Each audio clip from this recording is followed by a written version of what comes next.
Representative Newton, thank you for joining us this morning. Thank you. It's a pleasure to be here. Tell us a little bit about yourself, your occupation, and your home life.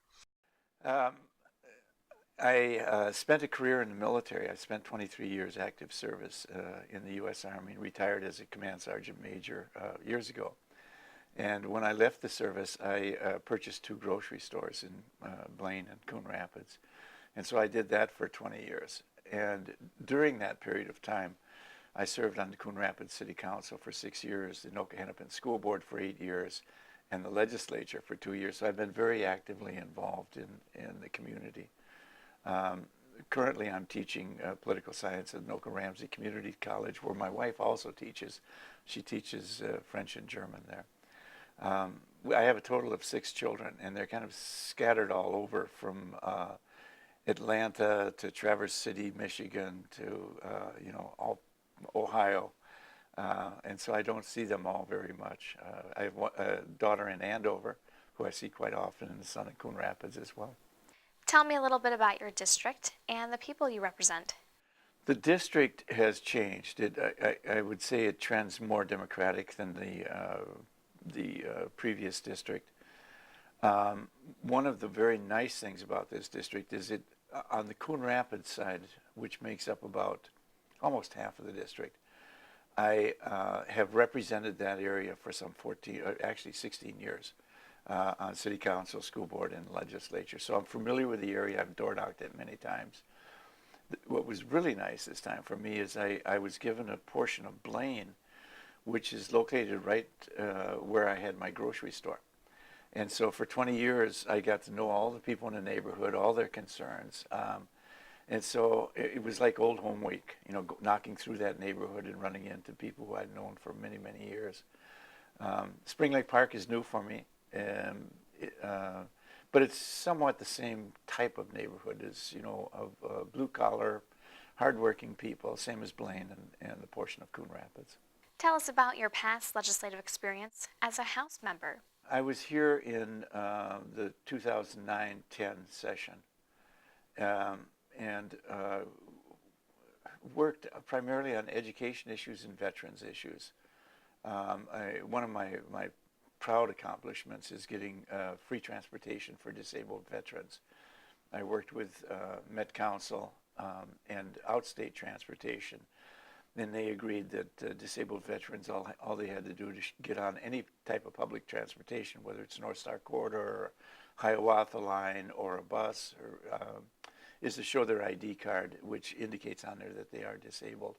And it was no cost to the Met Council or to the outstate area. And it's really accommodated a lot of veterans. So they primarily to get to the VA hospital, a lot of them are handicapped. And it also provides that if they're in a wheelchair, that their personal care attendant can go with them free of charge. So it gives them extra mobility that where before they had to rely primarily on friends from the VFW or the Legion to get a car to take them somewhere. On the education issue, I worked a lot on special education and focused primarily on trying to cut through some of the red tape that we had on special ed. Working with a diverse group of people, everyone from the school districts to the Department of Education to NAMI to all of the interested agencies to make sure that we were providing the level of service that we had to provide, but that we didn't have all the paperwork and all of the extras that went with it. That turned out to be very successful as well. It streamlined things. And just recently, the end product is that some 70 pages of rules and regulations have been cut down to 17. So they continued with what I started. My disappointment in that session was I worked on integration revenue, trying to come up with a solution to making that more effective, make that work. And it ended up going nowhere.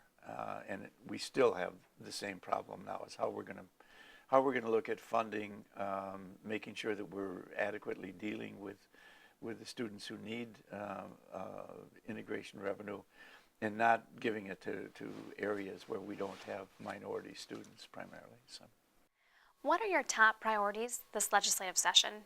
I have several.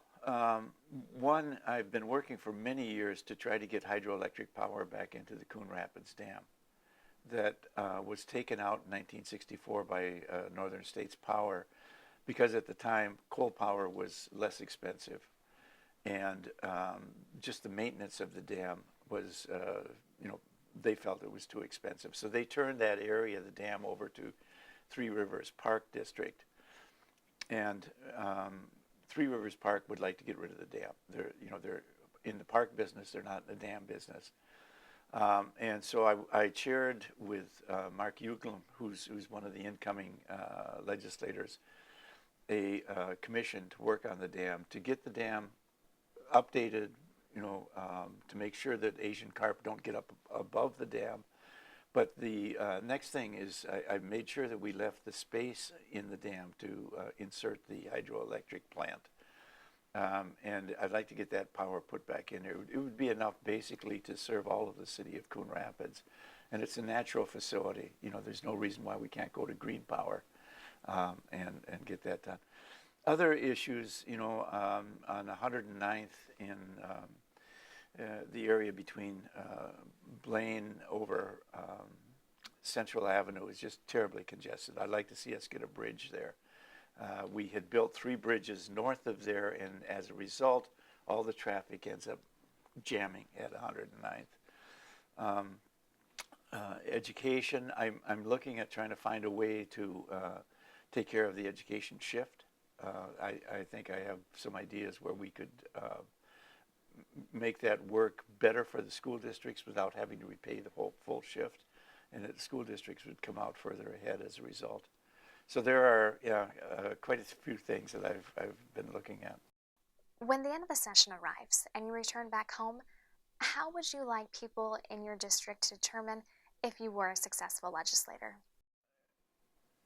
If they know that I did my best, that I worked hard for not only for the district but for the entire state. I mean, the things I'm concerned with are very district specific. What I didn't mention was to get a bioscience building at Anoka Ramsey Community College. And one of the reasons for that is we now have a bioscience magnet school as one of our high schools. We have a lot of private companies dealing with bioscience, and we don't have adequate space there. So I want to get that in there as well. So I want people to be able to say, that I worked hard to try to get these things, but also at the same time that I was fair and worked trying to make the state a better place as well. And just last question I have is, what was the last book you read? The last book I read was The Gasp by Roman Gary. It's a book from the 1970s, and it's rather unusual book. It has to do with the last gasp of breath that a person has as they die. That if you could capture the energy of all these last gasps, you could create a tremendous force of power. And it's a tongue-in-cheek book, but it also makes you think a little bit. Is there anything else you'd like to add? No, other than I'm very excited to be back and looking forward to working with my colleagues in the House.